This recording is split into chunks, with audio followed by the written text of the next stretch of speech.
A Jovem Pan sempre foi o grande tchan-tchan-tchan das rádios no Brasil. A melhor do FM.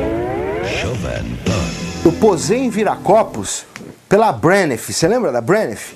Ninguém lembra da Brenneth. Tinha assim umas 10 mil pessoas no aeroporto. E eu nunca me senti assim tão deslocado, sabe? Porque eu não estava esperando aquilo. O Tutinha já tinha feito uma promoção incrível, que nem eu não estava sabendo do que estava rolando. Julinho está chegando, vai estrear o programa. Vamos recebê-lo no aeroporto. Então, ficou aquele louco, pessoas com faixas e tal. Foi a minha chegada na Jovem Pan. E já com as piruinhas de frequência modulada, estamos aqui no aeroporto de Viracopos com o Julinho. Julinho, conta aí a história, como é que foi o voo? O voo foi longo. Pô, Tutinha, você marcou comigo. Fiz Nova York, Miami, Lima, no Peru.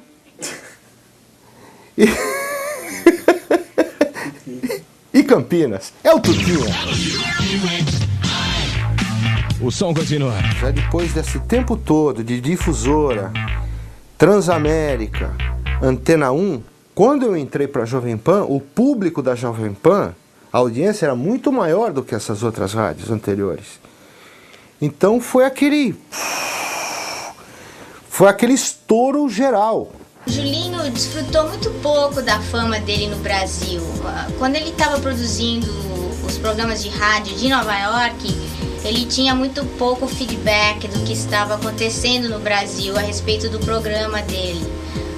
O pessoal do rádio falava que o programa estava indo bem e que ele estava até recebendo carta de fã, mas ele nunca imaginava o sucesso que realmente estava fazendo. Geralmente você sabe que é famoso porque é reconhecido e porque você começa a ganhar um bom dinheiro. O Julinho não teve nada disso. Ele não era reconhecido porque estava em Nova York e não ganhava muito dinheiro porque na hora de converter o salário em dólar, quase não pagava nada. Ele percebeu o sucesso mesmo quando ele foi trabalhar no Brasil, a convite especial. Às vezes eu ia até na porta da rádio, cheguei aí, pouca gente sabe disso, hein, pra ver se eu conseguia ver o Mike Nelson e o Julinho Mazei. O Big Apple Show, mais uma vez, é primeiro lugar no horário e um novo desafio surge para Julinho. Essa mudança de Nova York para São Paulo foi mais complicada do que eu imaginei, porque é diferente, é muito diferente você fazer um programa de 3 horas de duração, gravado, e você fazer uma locução ao vivo numa rádio de ponta.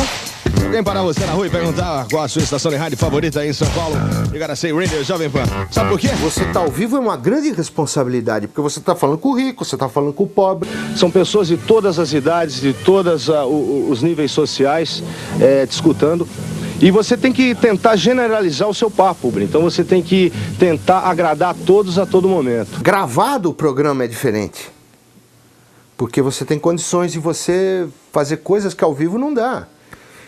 Então o cuidado era muito em certas coisas, em certos momentos, de você falar, bom, eu não posso fugir muito do que eu era, e também não posso ser muito o que eles me pedem para fazer, porque também senão eu vou perder meu estilo.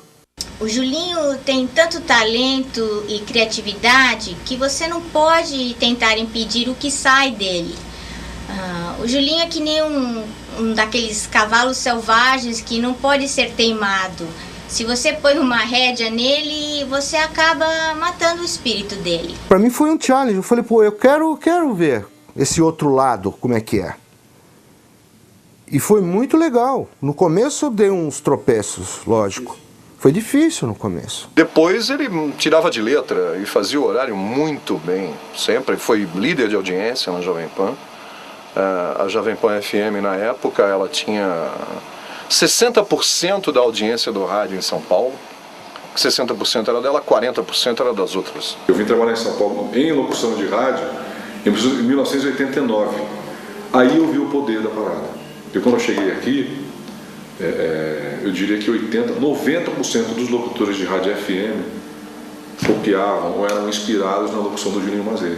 Quando comecei minha carreira de locutor, eu imitava o Julinho. O Emílio Surita, Bob Floriano, todos esses caras copiaram a referência do Julinho, porque vinha de uma escola de comunicação, vinha de alguma coisa mais forte que era Estados Unidos, e a simpatia do Julinho era impressionante. Então, no ar, fazia com que as pessoas ficassem entretidas realmente no programa que ele estivesse apresentando, coisa assim, e todo mundo queria copiar, isso virou referência. O meu chefe numa rádio em Ribeirão falou assim, o Paulo Pisani, dono da Clube, ele falou assim, você tem que imitar o Julinho no ar, porra. Chega lá e faz o Julinho, porque você é igualzinho o Julinho, porra. Faz no ar, que senão eu vou te mandar embora, né? Que o Paulo tem um folclore do Paulo Pisani. Eu falei, pô, Paulo, mas não é assim. Não, vai lá e imita. Eu falei, estamos começando aqui mais um Radio Flight, não sei o quê. Aí eu falei, é isso que eu quero que você faça. Eu falei, tá bom, vou começar o horário lá. Clube 100,5 aqui, Ribeirão Preto, toda a região. Aí foi. A maioria dos locutores que trabalham hoje, em 2004, no rádio brasileiro, tem como espelho o Julinho, a locução do Julinho. Hoje tem ainda um monte de filhos do Mazeia, que falam exatamente como ele fazia aquilo lá, que era completamente diferente. Transmitido do ponto mais alto de sua bananeira. Que é isso? Foi nessa época que eu conheci o professor Zani, o grande Zani, que era programador da rádio, que foi um dos caras também que me inspirou muito, que me ensinou muito de música. O Zani fazia programação na Jovem Pan na época. Paulinho Filgueiras foi outro também, que foi meu professor praticamente, assim, desde o comecinho. Qualquer programa de rádio, qualquer projeto de rádio, ou qualquer projeto em qualquer meio de comunicação, existe um nascimento, um crescimento e é a hora que morre, né? O Big Apple até que sobreviveu muito. Eu não soube de nenhum programa assim de rádio no estilo que sobreviveu tanto tempo. Será que ele tem isso aqui? Aí eu resolvi voltar para Nova York. As razões que ele tinha ido embora era justamente uma das coisas que até hoje a gente não tem, que é o respeito ao trabalho nesse tipo de música. Mudou bastante, já melhorou muito, Julinho, mas ainda continua um pouco difícil. Eu não senti assim um respeito pelo profissional de rádio no Brasil. Pela própria direção das rádios, sabe? Ficou um negócio meio estranho. Eu não estava já mais gostando do ambiente de rádio lá no Brasil. Eu resolvi mudar, resolvi tomar um outro ar. Fui para Nova York, voltei, vendi tudo que eu tinha lá, meu carro, vendi minhas coisas, vendi meus discos.